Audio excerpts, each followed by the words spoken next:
Çok lerzan, nefis usul hareketleri bilen usul güzelliğimizga bahar hediyelip gelibatkan yaş talantlı usulcumuz Amangül Sıdıkmo bugünkü Novruz bezimizde Novruz ekmek atıp Allah insanı yaratacak bu genelde Amangül Sıdık'ı kızgın altınızdan tek tane kendiler hemen.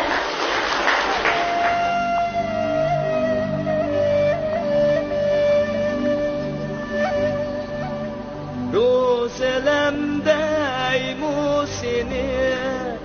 kozelemde musini, kozelemde musini,